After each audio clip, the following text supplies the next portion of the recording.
Hi, I'm James Eade of the Eade Foundation. And who am I and what is the Eade Foundation and what are we doing here today? Well, welcome viewers to the 38th episode of the Chess Files. The answers are out there. Hi, Mom. And a little bit about me. Well, I was started playing chess in 1972.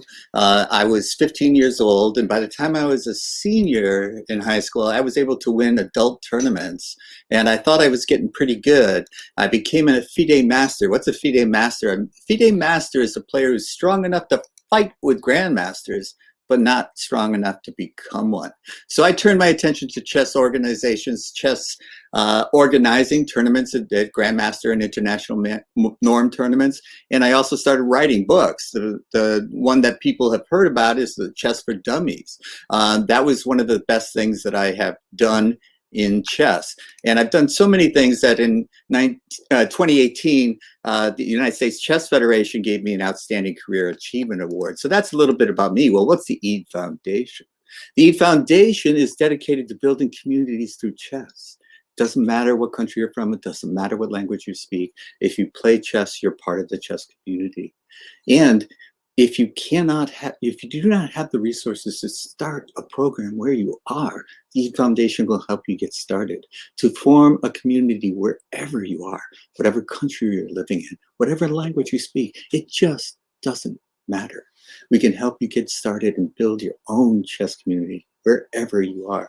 And that's the nature of the Eade Foundation. And we've started programs in Uganda, Uganda, Zambia, and we've done little programs, we've had 4 nations in Africa alone. We've also got a country, Nicaragua is another place we've started helped to start a chess program to build a chess community. We start with the younger kids, because if you give the gift of chess to a child, it's a gift that can last a lifetime. So this is what the Eade Foundation is all about. We also promote chess literacy, the ability to read and write chess notation, because that opens up the world of chess literature, chess books. And that is how I got started. I got started by getting better in chess by reading chess books. But now we also promote chess excellence. And chess excellence is, we have the Arthur Award, which Alexei Ruud from UT Dallas won last year. And it's a person who's doing something that's consistent with the mission of the Eade Foundation. And you get the Arthur Award every year. It's worth $1,000 to help you do whatever it is you do. We also help start programs in senior centers across the country. We run scholastic tournaments. So it's about kids. It's about older adults, because chess is a lifetime activity. It's an educational tool, and the skill sets you learn are directly transferable back into the classroom. So it's a gift of education to children, and it's a pleasant pastime as an adult, and it's a solace in old age. When you're playing a game of chess, you're not worried about your next doctor's appointment or your hospital bills or anything like that. You're just transported into the world of chess. And so that's what the Eade Foundation is all about. So what's the Chess Files? The answers are out there. Well, we ask a question, and when it's a question that may have occurred to me or been asked of me, and I didn't have such a good answer, and I wanted to bring on an expert guest. Today's question is, how has chess changed in the last 50 years? I got started in 1972, and I think my guest, Paul Whitehead, got started in 1972 too. Hi, Paul. Hi, Jim. Yeah, is that right? Is that when you got started playing chess? Yeah, I was in upstate New York, and I was a kid riding my bicycle. It was summertime, and I was riding my bicycle and swimming in the pool. And there was a little boy about my own age, and he invited me over to his house. And my father had taught me and my brother how to play chess, but that was the extent of it. Right. And Me too. I go over there, and he's got chess books, and we play a game of chess, and he's talking about the Sicilian defense and the Roy Lopez or something like that, and both lanes. And I'm fascinated, like just instantly, and then he also said that there was a show on TV with Shelby Lyman was Shout out to Shelby Lyman. Rest in commenting peace. on the World Chess Championship match with Fischer Spassky, and so it was, in a sense, media as well that got me into the world of chess because suddenly I realized that there was this huge world out there, and well, anyway, it fascinated me. So Well, so you grew up because my producers in my ear ask the human interest questions. You grew up in upstate New York, is that right? no, no, no, no, no. Oh, I was spending summer with my grandparents. oh, I see. Uh, my parents, we were living in Europe at the time, in Scotland actually, and my parents were Uh-huh. teachers and teaching on an American base and living off of base. And I flew to Scotland. I mean, I flew from Scotland uh, to upstate New York to spend the summer with my grandparents. Were your parents teaching American to Scots or Scottish to Americans? They were just general education Oh, I teachers, see. Okay. teaching Inside joke for the Irish, Scotch Irish. So, where do you live now then? If San Francisco. San Francisco. Okay. Yeah, yeah, So you're a Bay Area chess FIDE master. yeah. Indeed, I I work at the Mechanics Institute Chess Club. Shout out to the mechanics. That's where I played my first chess tournament, Uh-huh. and uh, yeah, I was immediately hit the. My parents moved back to San Francisco, where I had mostly grown up, and in 1972, and I hit the ground running. Me and my brother started playing in chess tournaments immediately. Um, there were no kids playing chess basically, apart from me and my brother. We were we were the youngest almost always at chess Right. tournaments, Right. and now there's kids. Half of the players are kids, and Oh, absolutely. that's been one of the big changes. Yes. I Is couldn't agree more. Because massive influx of children playing chess. when I Um, was in high school, I was usually in the adult tournaments the youngest player. And yeah, now, like starting chess to learn chess at 15, you're ancient. The kids today are so advanced compared to what when you and I started. But you and your brother got strong pretty quick, right? yeah. Well, I mean, the Bay Area was a fantastic place to nurture chess players, and Excuse me. Let me kill that. Sorry. yeah. So there was a tournament every weekend, and so we would be either at the Mechanics Institute Chess Club, or playing in a chess tournament, driving with friends to a chess tournament, or sometimes going to the cafes, local chess cafes in San Francisco. There was the Sacred Grounds. There was the Meat Uh-huh. Market coffee shop. Uh-huh. These are places that are long gone. Actually, the Sacred Grounds is still there Oh, 50 on years. on Shout out to Sacred Grounds. on Hayes Street, and they have a chess set in there. I was in there recently, so the chess can still be played in cafes, even That's though it, amazing. That's yeah. how we grew up, though. That's basically going to tournaments or, going to sometimes going to someone's home, sometimes going out, and when we got a little bit older, we could find chess. They weren't really chess clubs. They were just gathering of chess players.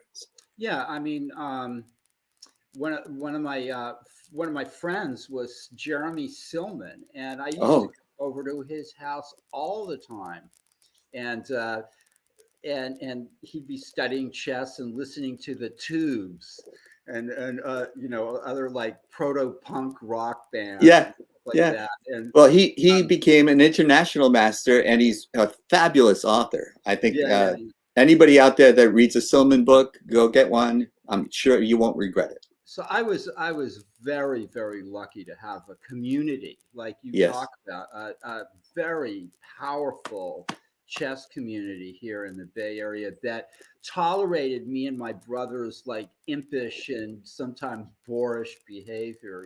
Uh-huh. We were brash and but we were appreciated, and and the chess community took us in without Yes. reservation. And it was also intergenerational. Like you had people your age, but also grown-ups when you were a kid. Yeah, And people, not so many our age. Very right. few. Very Me few, and my right. brother were. It was not usual. There was a few young players like Victor Baja, Very who's good the player. master, Yep. and but not many. Um, Right. So you were usually associating with people your parents' age or maybe even your grandparents' age, right? Well, yeah, yeah, or guys in their me and my brother when they're our early teens, and they're our community was chess players in their 20s. Yeah. Like You look up to them. like Silman and the funny thing is, Jim, it's still like that. Like when I'm hanging around with Nick DeFermian and Elliot Winslow, they they treat me like a little kid, like a little brother, like they don't take me seriously in this Yeah. way that they would if I was only a few years older. So there's no getting past it. I had Joel Benjamin on the show, and we talked about that because to me he was a kid, and Right, he told me, Ted, to me you were an old man, right. and he's like what 8 years younger than I am. It's like but that age gap at that time was Yeah, immense, yeah. So and there's still no getting away from it. yeah. Joel Benjamin in his grandmaster in his 50s, and I still think of him as the young Joel. Yeah, it's It's pretty funny, funny. but that was the community then. And yeah, you mentioned the Mechanics Institute, and that is the oldest continuous running chess club in America, Yeah, in the United States. yeah, It started in the 1850s yeah. sometime. Yeah. Mhm. So that is a You gem. were the director of the Mechanics Institute Chess Club. Yes, I did. I did direct it at the chat. I wasn't going to bring that up, but thank you for mentioning that. I was running it for a couple of years, but I was basically hanging out there before that because there were people like Steve Brandwine who was around, and who was a One of my great very best friends. conversationalist, great blitz player. But he was also, you could talk to him about any subject, anything in the world. He had read something about it. Steve was my friend both in chess and outside of chess, and Yes, he just a great friend of mine. So right. I miss him dearly. Oh, so do I. Yes. And anyone who knew him, he was one of a kind. And he was, before we had these chess databases, he was the guy you would go to. He said, remember a game in Argentina Walter Brown played? And he would remember the game. Chess players have great memories, and or chess masters have notoriously good memories, and Steve Yeah. had an excellent memory even for um, uh, a chess master. Yeah. Yeah. And I seem to remember my losses more than my wins. Yeah. It's what we say about the Irish. You just never, you can forgive, but you can't forget. You forgive. That's good that you can forgive. We'll hang on to our grudges until the end. That's great. But that was the way it is now. So that was 1970s, and Bobby Fischer had won the world championship from Boris Spassky in a Titanic match that was covered in the press. It wasn't just, it was on TV. It was on the front cover of New York Times. If you didn't live through that time, you have no idea. I mean, we think, wow, the Queen's Gambit and the internet, and that's big, but it was nothing like what it was in 1972. I mean, it was an international event, the Yes, match, and it was the Cold War, and right. front East page. versus West. Yeah, it was. I mean, there is a chess renaissance now, and it's fabulous. But I don't think it's quite the same as it was back then. It was really remarkable, and I was lucky to get swept up in it. It's been a community. It's been part of my life for so long now. It's just I don't know what it would have been like without it. My Well, oldest that's, friends are chess players, and yes. Yes, that's so true. And I wanted you to be on the show because, you know, we're really contemporaries, although I grew up on in the East Coast and you grew up on the West Coast. So we didn't know each other at that time, Right. but you know, we lived through the same times. Like that, such that drama that was so inspirational to players like us. We wanted to get as good at, you know, be like Bobby Fischer, you know, and of course he had a tragic ending, but it was not, it was our hero at the time. And we thought, hey, maybe, you know, because the Soviets at the time, they were called the Soviet Union, and they dominated chess. Right. And here is an American all pretty much all by himself taking Oh them yeah. down. Yeah. So it was really a show, Yeah, and uh, yeah, and the players, American players, emulated Fisher with their with the move, with their openings, openings. Yeah. you know, and Everybody played the all Nightdoor Sicilian. Yeah. right, It's like, yeah. But and how has chess changed in the last 50 years? It's changed a lot, but it hasn't changed in other ways. I mean, still, interesting. now that people are going back to playing over the board, there was some thought of, well, is this going to be, are people going to want to play over the board? And boom, they're back. In my view, I think it's hard to take internet chess seriously as over the board play. You might be playing a game, a very important game on the internet, but you can't look into your opponent's eyes and Yes. stare them down or something, and it just doesn't have the same oomph that it does. And I think people realize that just like you can't play, tennis on the internet. In a way, you can't really play chess on the internet. You've got to be face to face with somebody, and I think that people recognize that, and that internet chess is just not quite the same serious, Oh, has the same weight that I that I that couldn't agree more. And it is not to put it down because it's great. You know and somebody can play anybody anywhere at any time. So it's yeah. wonderful. And it's a big boost to the overall chess community. But you're quite right to point out that internet competition is not like face-to-face competition. You know, there is that, you could see the look of surprise on your opponent's face when you play a move. And even if they have a great poker face, you can usually see something that gives, it's a tell. You know that you've surprised them. And you Yeah, can't tell that over the internet. So and there's just the the well, the fact that you're physically present, and yes, uh, so my feeling is that over the board play is going to not only remain, but maybe recognized even more strongly as by people as there's something dissatisfying about playing chess seriously on the internet. If you want to be frivolous, then it's a great place to be. absolutely. And But even it's just an entertainment factor. You know, now you can watch grandmasters play, and you can be sure, watch it. It's fun. You know, so you don't have to necessarily even be playing. You can watch in ways that we well, couldn't even imagine. yeah, Um, yeah. but this is true about the over the board competitions. I don't think it's going to be replaced by the internet.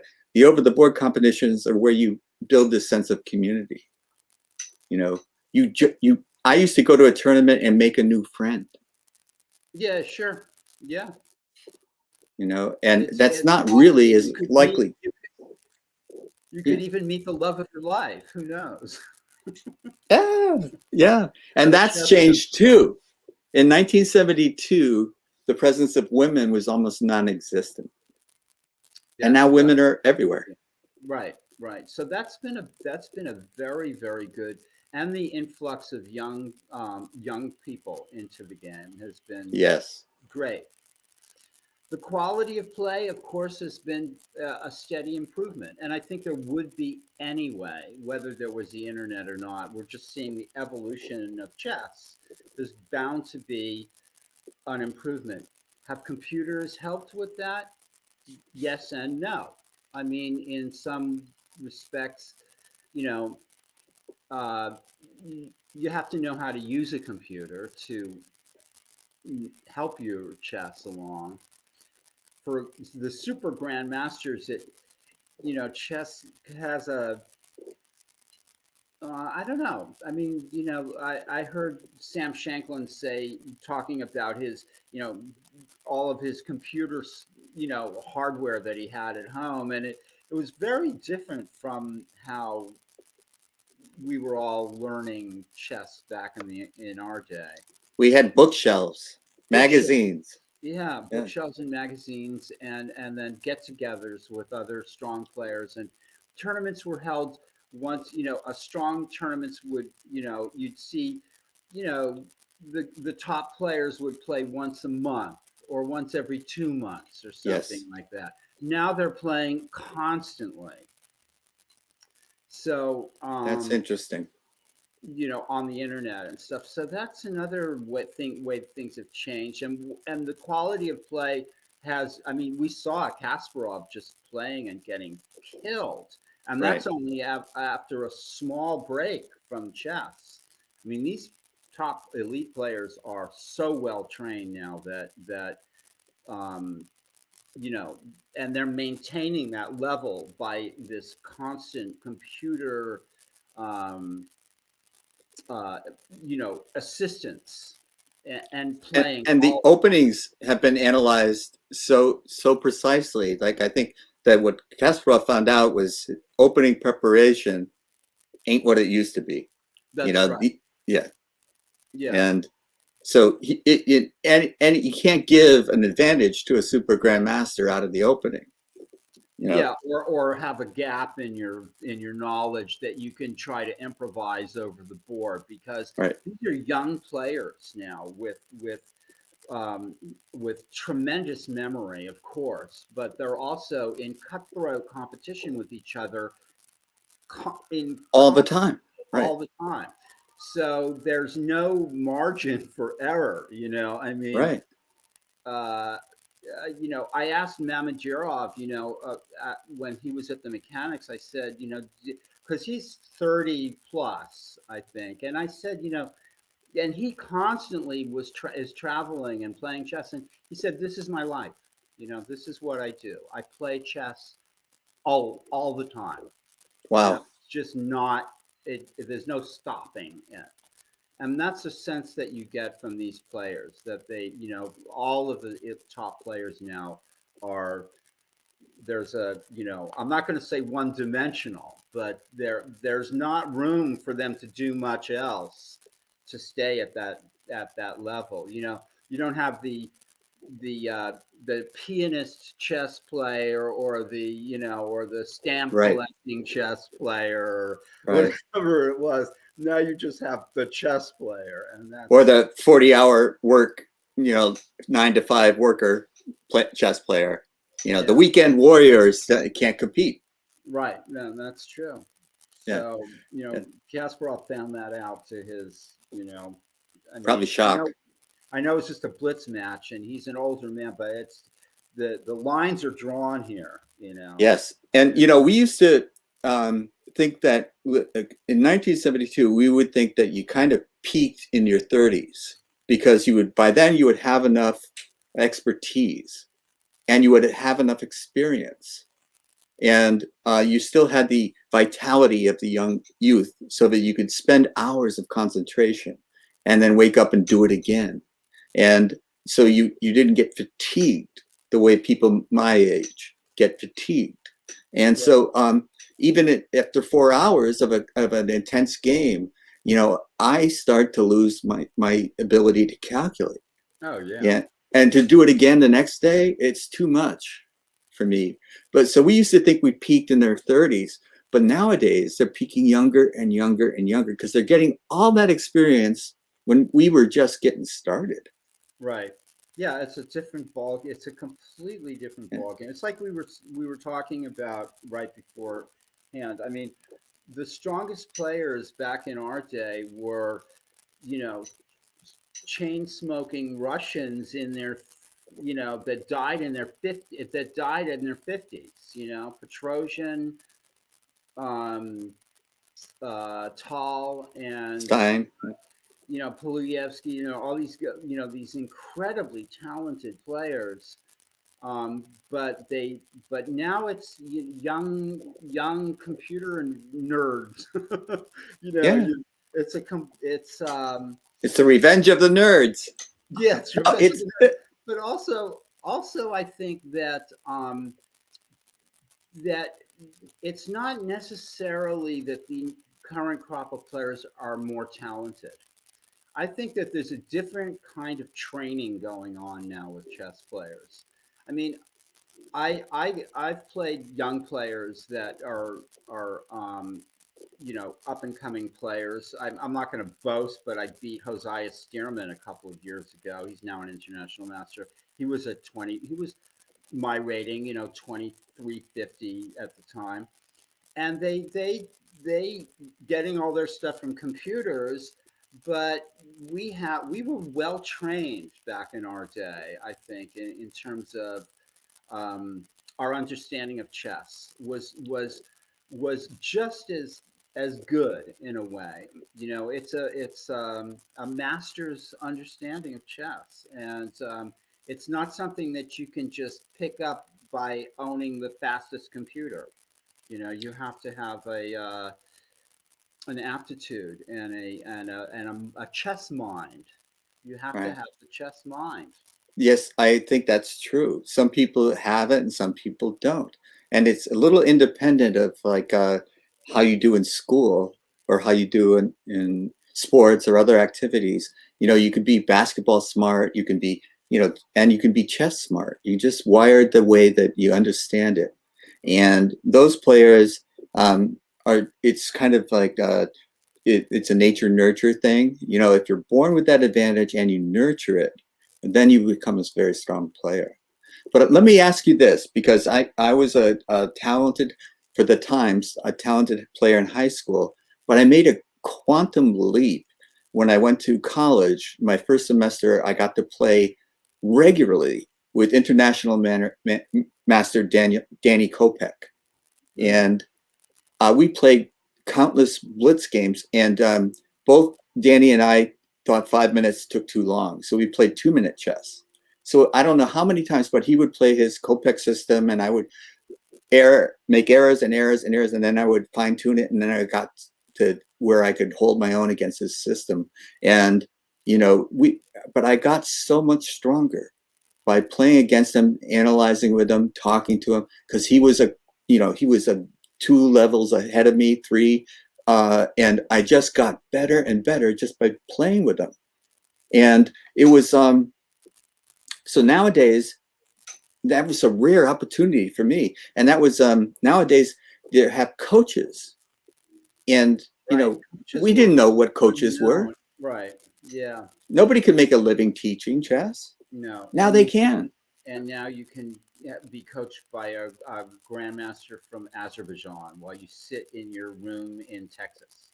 Yes, And this is, a tremendous opportunity right. for young players, and they're jumping on it, and they're becoming very strong because of it. Yes, yeah. And who knows how far we would have gone if we had had that, or if we would have gone that route anyway. But Right. we were of our time, and we Yes. did with what No we had. regrets.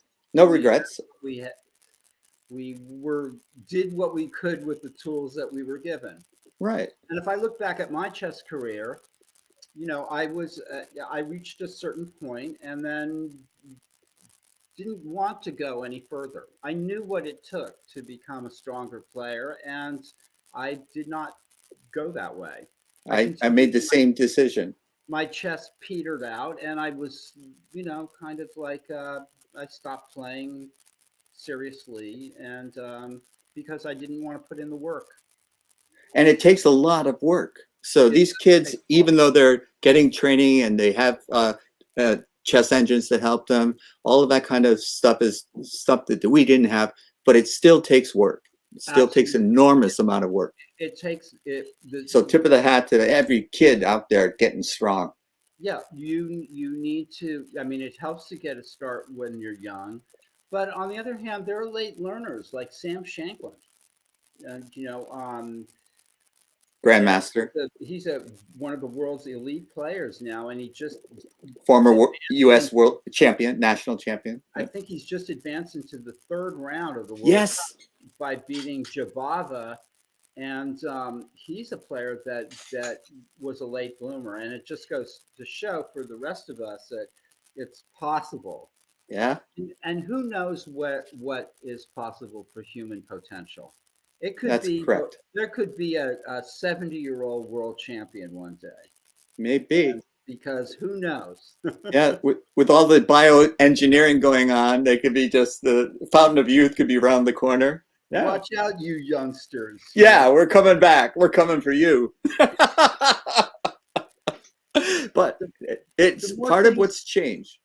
the more things change, the more they. What I'm just saying is that what it takes to be a good player is still hard work Yes. and competitive drive, and no amount of chess engines or whatever is going to change that. And you have to sacrifice. You know, we sacrifice pieces, but to become a strong player, you also have to sacrifice time, energy, and what you cannot do that for pursue another career. You know, as some could in the old days, they could become an engineer, they could become a computer scientist while becoming a strong, maintaining their strength as chess players. But that's really hard to do now.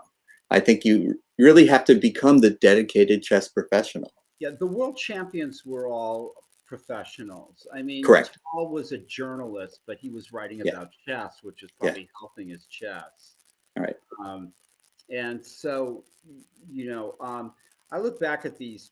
I mean, these were really incredible players. These world champions. These, you know, all going all the way back. And now it's a, you know, it's a different story. Carlsen is the first computer era, you know, chess world champion, and his play reflects that. It's just it's you know he So play sound.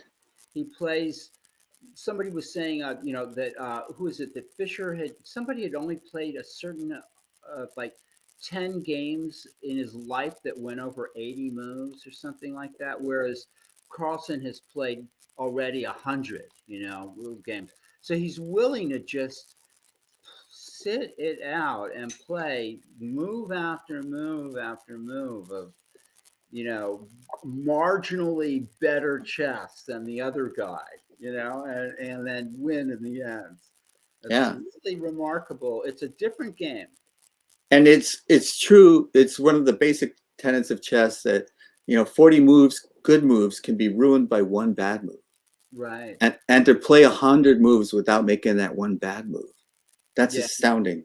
That's what Carlsen can do. And Yeah. that's what separates him, you know, from the rest of the players. Of course, there's Yeah. talent and hard work as well, but and I love his quote about computers and chess. And you know, of course, if I'm going to give any advice to a young player about computers, don't play computers. And Carlson says he doesn't play computers. Why? Because it's like playing an idiot that beats you all the time. I hadn't heard that. That's great. So, But it's not like playing another person. oh It's not no, like, yeah. no, it's completely different than playing a person. And And when you sit down over the board, you're playing another person. You're not playing a computer. right. So you want to be good at beating human beings, not at beating computers. Yeah, and they can't tell you how they're thinking, and so Right. the Exactly. you know, we need explanation as to Yes. what's going on. They So can evaluate a move like this is plus zero point 0.5, and this other move would be plus zero point 0.3, but they can't tell you why. You know, exactly, yeah, and it's like, and what difference does it make? Plus 3, plus 5 to a human? how relevant is that to me? So Right. and What do you understand? what I want to do is predict my opponent's move, not the best move necessarily, but what is most likely my opponent going to play. So if Right. Stockfish criticizes my move later on, who cares? I won the game. You're just It's doing the best you can. That's what I yeah, tell everybody. If you're just trying to make the best move that you can, then you're doing as well as anybody as can be expected. You can't. right, That's the thing about chess is you're off the hook in a sense. If you make the effort, then you're off the hook. That right. you did the best you could, and that's all of us can do. Right. You know? And, I think the last thing I want to mention, and I think you agree, is the opening preparation is the biggest change in the last 50 years in terms of you could get away with just playing random, not random moves, but, independent moves that weren't necessarily the best, and you didn't care so much. You could wing it. And today you can't wing it. You've got to Well, be prepared. I think that, well, if you want to try to extract, especially at the top levels, Right. yeah, that's certainly true. I mean, um, and so they've gone to playing these things like the four knights and that and things that look on the surface are dullish, like the slow pez, right? Instead of Right. the you know Read a little text. on the surface they look quite dull, but they're investigating, the top players and their computers are Mm-hmm. investigating these positions, even these dull looking openings into pass move 20 and stuff like Yeah. that. So And the combination of the human creativity and the computer accuracy can produce ideas that weren't thought of in those dull positions. right. And yeah, that Yeah, we, the yeah. openings are being kind of delved into, but that shouldn't concern the rest of us too much. Okay. I mean, yeah, I still advise students not to pay too much attention to the opening, and that if they that sound general principles will prevail. Oh, when you're learning the game and trying to get good at it early on, I couldn't agree more. You know, And the and yeah, there's that funny story where if you take the opening book away from the computer, right, and pit it against a great grandmaster, it'll still beat the grandmaster because it's just playing chess. right. It doesn't have anything to do with the opening. Naroditsky played a match against a computer, and the computer, without the computer's opening book, and the computer beat him. So Well, the other change that I have seen in the last 50 years is the ability of females to play. Uh, because when it used to be, you'd walk into a chess club, it was an intimidating thing to walk into. And it was usually mostly men. And they didn't ask me because I moved around and I got promoted. I got kicked out of houses and different things. And so I would go to a new town and I would go to the local chess club. And nobody asked me, hey, what's your name? They asked me, hey, what's your rating? So right. that was how you were judged. And so there was a lot of judgment and a lot of intimidation, and it kept it kind of male club only for a long time. And now, because you can play with your friends, you can get good by studying out over the internet, or your coach could be someplace way, way far away from you, and you can still learn. There's so many more ability to learn and get good. And then when you walk into a chess club, they say, hey, what's your rating? Say it's better than yours. Right. And so then women have the confidence to compete. And it's just wonderful to see. And it's There's really still been a a change. fallout. There's still a fallout. That like if you go to a chess tournament, a youth tournament, there'll be a lot of girls and boys. But Yes. once the age hits over a certain age, the girls still fall out of chess, and they're still trying to. People are still trying to figure out how to keep girls interested Yes. after the elementary school level. There was a wonderful book called Schoolgirls by Peggy Orenstein, who's a Bay Area journalist, and it defined how we systematically discourage women in STEM. Now we call it STEAM. The sciences and the math and the technology. How we systematically train them out. And so that is a societal problem that we haven't yet conquered, and it's reflected in chess, as you say. Well,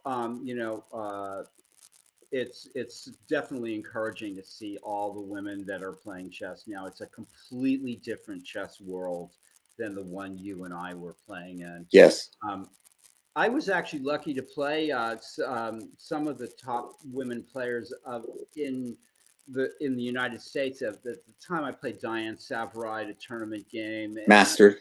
Yeah. and she was the leading American woman player for many years. Yes. And uh, and others like Ruth Herring Right. um, and then I just by the I'm going to leave in a minute, but this story I got to play Judith Polgar once. Uh-huh. Uh, I was in New York and I was pretty much out of chess or not serious competitive chess player, and I was at the village chess shop, and a friend of mine walks in with this young girl, and he says, Paul, his name is Israel, and he says, Paul, I want to introduce you to, it was just a happenstance because I didn't know Israel was in New York. He was usually in San Francisco. And Uh-huh. he had in tow with him was this little 11-year-old girl. And I want you to meet my friend Judith. And I knew who she was because I'd already heard a lot. The Polgar And sisters. Yeah. let's play. Why don't you play Paul a game? He's a strong player, and so we played a blitz game, and which I remember. I don't remember the game, but I remember she won, and I remember her disinterest. She was kind Oh, of staring off into space, chewing some gum, and twirling her hair yeah. while beating me. You know, but my star was falling while hers Yes. was rising. We might have been about the same strength at the time, but I remember distinctly being, Yeah. impressed by that. Yes. So Yeah. I got to play the strongest woman player that ever lived in her in her trajectory She was towards top the 10 top. all in the world. Yeah. And So so chess, we're lucky to have stories like this, and I've been yes. very, very lucky, I think, Yes. um, you know, every here and there to have um, brushed up with great chess players. I've seen Petrosian play. I played tall a few blitz games. I've It's really hey, been lucky. and you did it in a blitz tournament that we both were playing in, which is the That's only right. tournament I remember playing with you in it. But we were in different brackets, and you were in the towel bracket. I've been so lucky. Yes, And and it is such good fortune that we came at a time when Fischer won the world championship and chess became popular, and it stayed with us all our lives. and I think it will for a lot of these young players too nowadays that they're making their own memories and their own way in the chess world, and their stories will be just as remarkable as ours. Yes, I mean, and you these know, are the ones we can Paul and tell. I, Paul and I were smoking cigarettes together. That's Yeah, not going to happen anymore. not anymore, no. Well, Paul, thank you so much for going down memory lane with me today. I really appreciate it. Thank I'm you for your time. And I'm well, going to take you backstage and say goodbye to our viewing audience. Hi, Mom. And, we'll be in touch. I'll see you around sometime, I'm sure. definitely. All right. Okay. Bye Bye, for now. Paul. All right, that was Paul Whitehead, FIDE Master. Works with the Mechanics Institute, the oldest continuously running chess club in the United States. And we talked about the old days, 1972, when we both got started, played our first tournament games in 1972, and what it's like 50 years later. Holy smokes, I really enjoyed that. Now, this has been the Chess Files. The answers are out there. We're on every Friday at 1 p.m. Eastern. And this has been produced by the EAD Foundation. The EAD Foundation is dedicated to building communities through chess, wherever you are. Whatever language you speak, whatever country you're from, it just doesn't matter. Chess is the international language. So I hope you will see me next week at the same time. And until then, good chess.